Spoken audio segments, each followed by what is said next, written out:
that question of God's existence will shape almost every other issue you think about. When I was growing up in the 90s, it wasn't in your face. It wasn't like something you even had to deal with. It was, hey, once you get to high school and college, then you'll figure out your own sexuality. Now it's like you step foot in anywhere and it's a part of your daily fabric.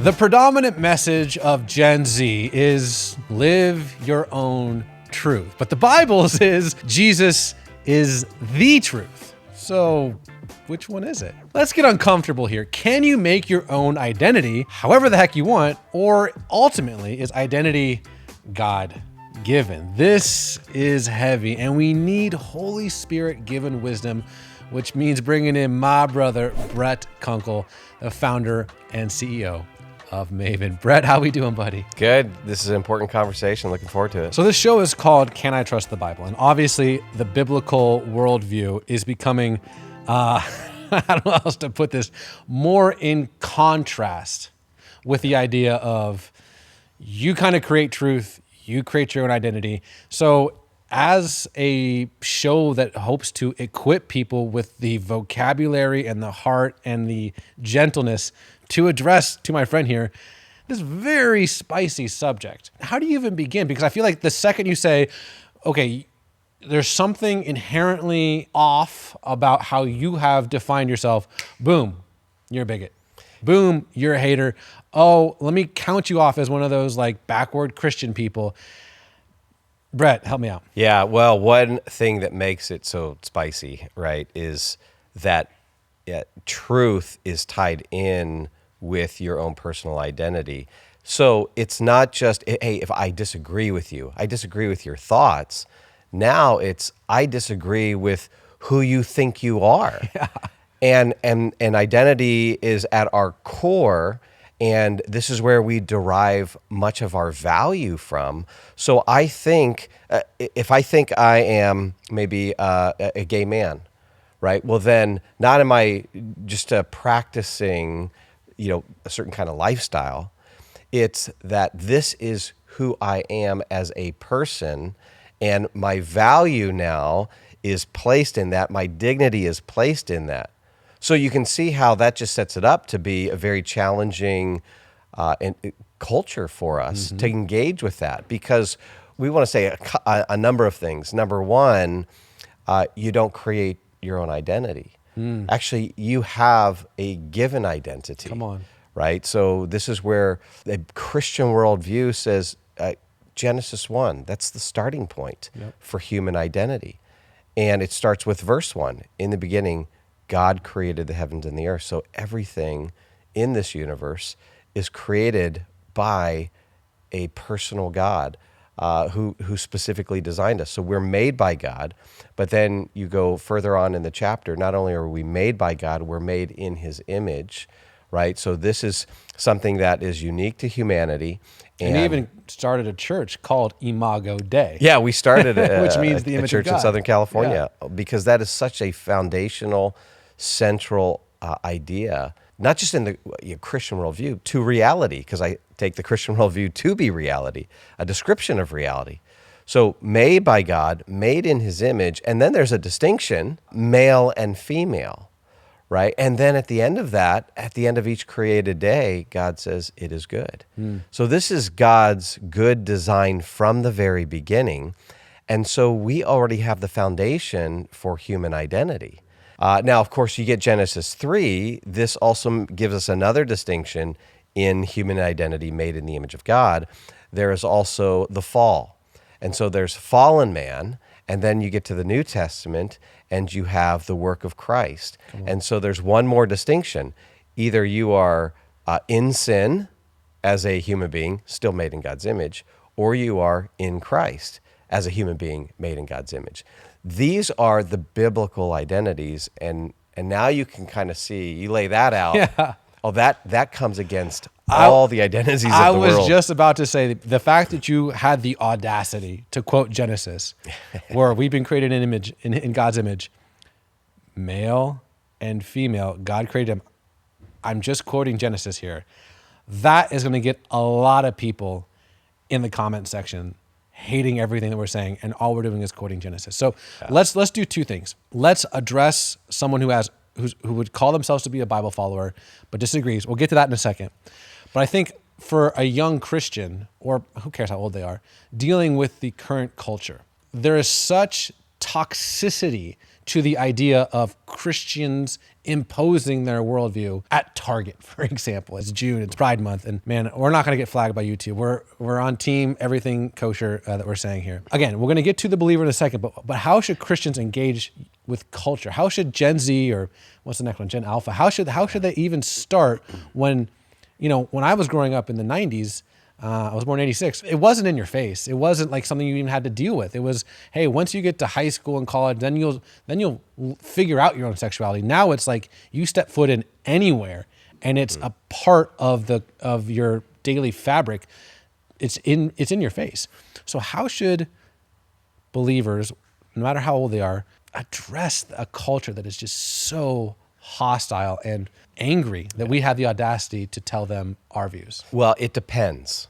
It depends on what the context is. So this is where I think it's important to make a distinction between kind of our personal engagement and our public engagement or public policy.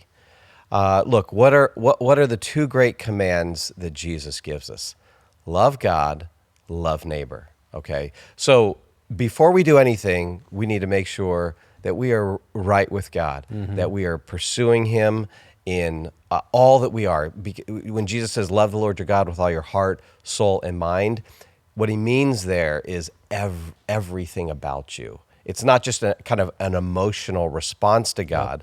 Yep. The Hebrew idea for heart was this is the executive center. This is kind of the control center. It includes the mind. It includes the emotions. It includes the will or the volition, right? So it's the whole person. So we're to love God with our whole person. And so that means with a mind, love God intellectually. And we do that partly through our study of the Word and our study of truth. And so I think even before you get to the engagement with the neighbor, you've got to prepare yourself. You've got to equip yourself to be able to engage with your neighbor intelligently. But then the second command, if you're loving God rightly, it's going to overflow, and then you've got the vertical, then you've got the horizontal, right? You're going to love your neighbor as yourself. Now that looks different when I'm talking to my neighbor next door, or the two gay guys who live across the street, or my Muslim neighbor. On a personal level, that interaction is going to be different. And so I think, of course, we're going to say, well, you need to love them.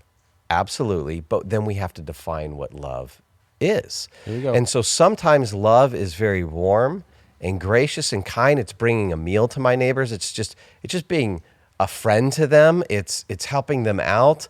It's all that good stuff. But there's also another side of love where sometimes the most loving thing you can do for somebody is speak the truth to them. Come on. And anyone who has ever either been a leader or a parent or has led anything, that's required in good leadership. Yep. And so in the context of a loving, caring relationship, often with people who are close to you, family, friends, neighbors, coworkers, it's going to be a lot of graciousness, relationship, and then also looking for opportunities to share the truth. And I think one of the best ways to start the conversation part of that is by asking questions. Just being very inquisitive, asking questions, getting two things in particular very clear. Hey, get clarification. When you say this, when you use a term like you're non-binary, what do you mean by that? Right? And then the second question is, okay, why do you think that? Like, what led you to that conclusion that you are non-binary or you're this or you're that? And asking a lot of questions and then listening. Yeah. And when you do that, that will really help build a platform of relationship and just a lot of listening. And then hopefully that opens the door to maybe asking some questions that can maybe cause them to think a little bit differently. Yeah. Because I think oftentimes we think about this kind of engagement and we think, okay, I've got the truth and I need to hit them over the head with it. Right. Yeah, and I don't think that on a personal level, that's how we engage. That's so helpful. Then we get the public level. This is where it may be a little bit different. So we think about legislation or politics. And a lot of us want to avoid that as Christians, but that is actually another way we love our neighbor. When there are just laws in the land that protects human beings, it helps guide their conscience. And so, for instance, all the stuff that's going on with gender identity, if we allow that to continue, what we're seeing is that will just allow people to harm themselves, or actually even doctors in the medical establishment taking part in that. So if you outlaw something like a gender transition, we would say that is actually an act to love your neighbor, because you're trying to help protect your neighbor from harm. Wow. So that means advocating in the public square. That might mean going to a congressional hearing or whatever it might be. There's just a different engagement. And that's not a place where you're able to necessarily build the relationship. What you're trying to do there is you're trying to argue for the truth. And so that's where you can still do it graciously. You don't need to be an arrogant jerk, but you really need to do it intelligently. Christians need to know their stuff to be able to articulate that. And when we do that and we help form just laws and a just society, that is actually a very important way we love our neighbors. And so I think we got to keep that distinction in mind and engage in both of those. Wow, that is so helpful, and the way that you sliced through that was brilliant. I think what you said is spot on. That the idea of love as a parent isn't a blank check to do whatever you want, and if I disagree with anything that my son's doing, to let him do it. That's not love. That's apathy. That's almost the exact opposite of love. Yep. And so the concept of love being tenacious and probably resisting some things that you might have a proclivity to is because I'm doing it out of love. That's such a foundational starting point for this conversation. But you've mentioned the Pandora's box is open at this point, so let's just keep going down there.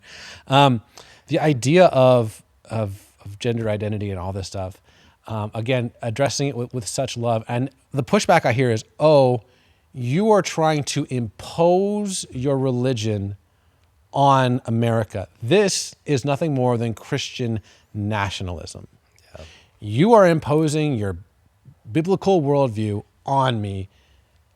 Get out of here. Like, stop it. Like, no, I don't want to live in a theocracy. Yeah. What would your response be to that? Yeah, okay. So that is where you've got to start by asking questions. I mean, when someone says first, hey, you're imposing your views on me, my question is, what do you mean by impose? Define that for me. What does it mean to impose? How have I imposed my views on you? Because at this point of the conversation, especially if we're at the kind of the beginning of this, I'm just sharing my views. So are you saying that when I share my views and I think my views are correct, or they're right, that's imposing? Because if that's the case, if you think that imposing means you think you're right, well, then we're all imposing, right? Now, if you would say, well, no, you think your views are right, and then you want to put it into law, I would say, well, do you think your views are right? And do you want to see your views in law, like on whatever the issue is? And what you find is that often the word imposed is used as an accusation against Christians, when in reality, when you define that term, it turns out we're all trying to impose our views on others. In fact, that's what every law is. Every law is imposing somebody's view on everyone else. And so it's not a matter of whether or not we're trying to impose our views. Everyone's trying to impose their views. This just has a negative connotation. We're all trying to do that. But I think the better way to characterize it is, I think I have views that are true to reality. And yes, it's the Christian view, but I take Christianity to be an accurate description of reality. Come on. It describes not just quote unquote spiritual reality, it describes all reality, physical reality, moral reality. It gives us the proper view of justice and these kinds of things. And so human beings flourish when I think we follow the Christian prescription for life. And if that's the case, I'm going to want our laws, our governmental agencies to promote human flourishing. And so that's what I'm trying to do. And guess what? That's what everyone is trying to do. Now, we may have different views of what it takes for human beings to flourish and to do really well. And so let's talk about that. Let's have civil dialogue about that. Now, and what we're going to have to just be prepared for as Christians in this conversation is we're going to have to be prepared for the social costs on this. When you speak the truth publicly, when you speak it out loud, you're going to get blowback. And you have to be okay with that. Now, we don't want to return that. We don't want to return vitriol or anger or hatred, but we should expect it. And because Jesus, who is our example, he's our model, he tells us this. Yeah. Number one, hey, in John 15, if the world hates you, know that it hated me first. Yes. Right. And in fact, think about this. Who's the most loving man, on our view, who's the most loving man who's walked the face of the earth? That would be Jesus. Well, this is the same guy, the most loving man in the world, who was crucified. He was killed. He was hated by the crowds because of the truth that he spoke. But he loved us. He comes in both grace and truth, as John 1 says. He loves us, not just with his gentleness and his kindness, but also with the truth. Come on. And so we have to balance that as best as we can as Christians, but knowing that we can never compromise the truth. We can't try to remove the parts of the truth that are inherently offensive. That would be unloving to do. Yeah, absolutely. And I mean, just take any, I mean, I think if we can illustrate this for people, it helps them to see, okay, yeah, I do that too, or I get that. Like my relationship with my wife. There are times when I'm driving on a Southern California freeway and she will like put her elbow in me. And she's like, honey, it's not very Christian-like to yell lethal threats at other drivers, you know? And my first reaction is I get upset. Like, what? Did you see that guy cut me off, right? He deserves to be tailgated right now. And she's like, no. And she'll confront me. And she does it out of love. She wants me to be a better man. Or if one of my kids does something and I maybe get on them, she'll pull me aside. And she'll be like, hey, you were really harsh with, Micah. Yeah. I think you need to, ask him for forgiveness. And my response is often like, what? No. Yeah. But I've come to realize, that those opportunities when she speaks the truth to me are actually, those are times when she's loving me. Come on. And she's actually loving me very well. And she's courageous enough to risk some conflict in our relationship because she deeply loves me. Preach. I have actually learned that when someone speaks the truth to you, even if you disagree with them, maybe I think their view is wrong, but they're still sharing it with me. Even if I think they're wrong, I admire them and I receive it because I realize, oh, you think this is true, and you're courageous enough you care about me enough to share that because you think it'll help me. Yeah. And so then when we take that approach, we can model for the culture. How do we engage when we disagree with people about very serious things? Yeah. And this is where Christians can lead the culture. Yep. So expect the blowback, but then model what it looks like to bear witness to the truth with love and grace. That is so helpful. One of the main things that you do is being an apologist. And the show is called Can I Trust the Bible? And we're dealing with Gen Z, the next generation. Quick tangent here, but it's all related.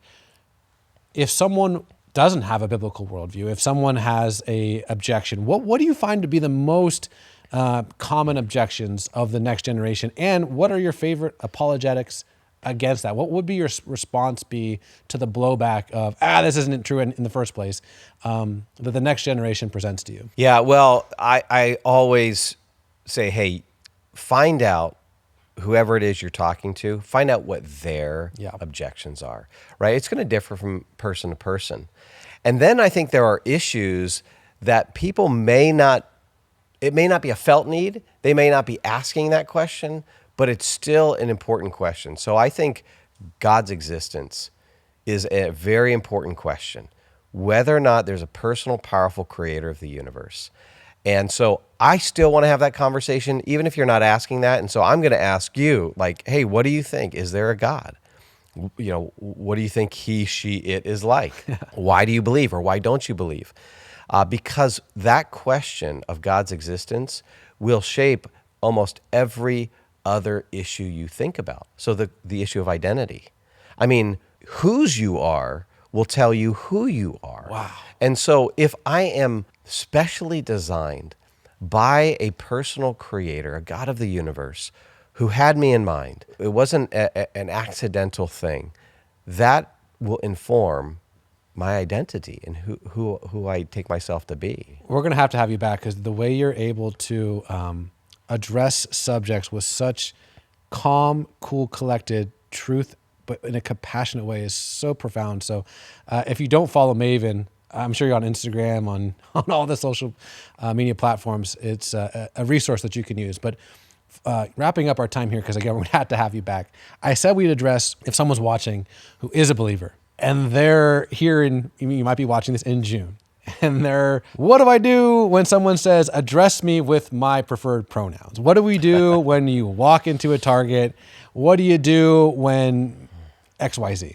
And you've already done a fantastic job of explaining this, but in summarization, how should a believer in Yeshua, someone who believes that the Bible is the authoritative word of God, address this absolute landmine of a month, which has now basically become a landmine of the entire year? Yeah. Okay. So you've got the preferred pronoun issue and that larger LGBTQ Pride Month. Well, when it comes to preferred pronouns, I think the first thing we got to do is step back and think about what a pronoun is. And a pronoun is a word that we use to describe reality. So when I say he or she, that's a description of a biological reality. And so my take on this is, therefore, I shouldn't use someone's quote unquote preferred pronouns, because there's really actually no such thing as a preferred pronoun. It's a pronoun that describes the reality of something. And so part of my responsibility in loving my neighbor is to bear witness to the truth. And so if you are a male, I'm not going to use she pronouns for you, because that would be a deception. And this is where balancing truth and grace is tough, but this is a time for truth. And if you have any objections, comment on his social media. And no, I'm just kidding. Yeah, I'm going to scrub all my social media after this. No, we talk about this stuff at Maven because these are the issues that young people are walking through. And I'm going to say, I don't think it's consistent with loving my neighbor with the truth. To go with them, go along with them in something I take to be a deception, whether they're deceiving themselves or they've been deceived by the culture. You can't simply determine what you are by what you think. And I don't think there's any good reason, so what we'll do, though, I know what the comeback is right here. Well, you're talking about biological sex. We're talking about gender identity. Biological sex has to do with the body. Gender identity has to do with the mind. And so whatever you determine in your mind, that's who you really are. And I want to say, I want to lovingly but truthfully push back on that idea and say, well, why would we think that even if we grant that there's a gender identity and then also biological sex, why would we think you should pull those things apart? Why should we think those things are disconnected, right? That's a recent phenomena, and there are other cases where we don't do that. I mean, if you take, for instance, an anorexic has a disconnect between what they think in the mind and their body. And so you have a 90-pound teenage girl who looks in the mirror and says, oh my gosh, I am grossly overweight. I look like I'm 300 pounds. Well, and then starts walking down the anorexia trail, we don't go to her and say, hey, what's your mind telling you? Oh, your mind's telling you you're 300 pounds? Okay, let's put you on a diet. We don't allow that disconnect. We say your mind is deceiving you and your body is actually telling the truth about reality. And so there's a conversation there that's reasonable. And notice I'm giving good reasons for my view, but that lays the foundation that why I wouldn't use preferred pronouns. Hey, you got a nickname? You got a different name you want to use? I'm fine with that. Because that's just kind of more of a convention of language, and we use all kinds of names for people. And if someone wants to use a nickname, no problem. But preferred pronouns are descriptions of a biological reality. So so this is where it's balancing truth and love, and it's a dance, and you don't always get it right. And if you get it wrong, you can ask for forgiveness, with your friends, and that right there models for them. I mean, when's the last time someone had someone admit they were wrong and then went and said, hey, forgive me for that? So we model humility that way as well. And at the same time, just because someone gets upset with me or they feel offended doesn't mean I've necessarily done something wrong. And I want to try to help them to see that I'm doing my best to love you with the truth, because I think if you follow the truth, ultimately embodied in the person of Jesus, who is the way, the truth, and life, you follow his path, and it leads to the best kind of life available in a fallen world. That was brilliant, my brother. Thank you for articulating a very difficult subject. We're going to have you back on. How can people follow you? You can go to our website, find out more about what we do at Maven at maventruth.com. We're all on all the social medias. You can find us at We Are Maven. And connect with us online. Brett, my brother, thank you so much. Privilege to be here.